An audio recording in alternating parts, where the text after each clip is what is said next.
बोला बोला बाबा बैजूनाथ की छौरी हमरा साथे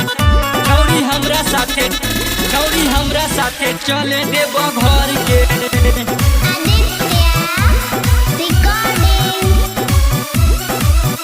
तोरा कीन देबो हम ही काबर गे काबर गे काबर गे तोरा कीन देबो हम ही काबर गे तोरा कीन देबो हम ही काबर गे छौरी हमरा साथे चले देबो घर गे छौरी हमरा साथे छौरी हमरा साथे छौरी हमरा साथे चले देबो घर गे चलबे पैदल त बढ़त पावर गे पावर गे पावर गे चलबे पैदल त बढ़त पावर गे चलबे पैदल त बढ़त पावर गे छौरी हमरा साथे चले देब घर गे छौरी हमरा साथे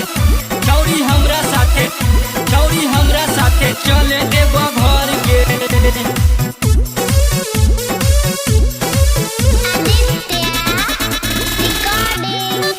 वासुदेवपुर चंदेल 9576332766। महाकाल के नगरी में भीड़ होइ छै भारी जलावा चढ़ैबे चल के सबसे अगारी जलावा चढ़ैबे चल के सबसे अगारी महाकाल के नगरी में भीड़ होइ छै भारी जलावा चढ़ैबे जाके पहिला सोमारी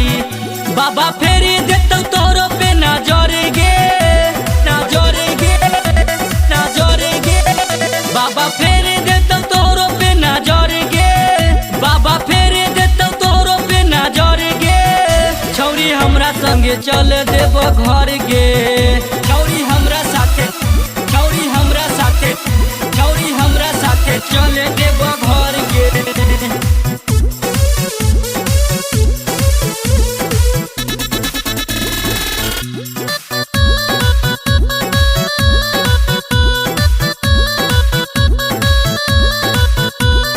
नबीन निराला के धरली है हाथ गे जस बच्चे लाल के छोरी है न साथ गे छोरी है न साथ गे छोरी है न साथ गे नबीन निराला के धरली है हाथ गे जस बच्चे लाल के छोरी है न साथ गे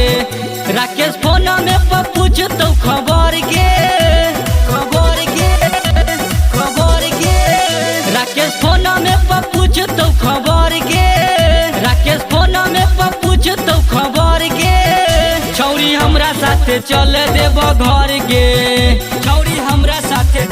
छौरी हमरा साथे छौरी हमरा साथे चल देब घर गे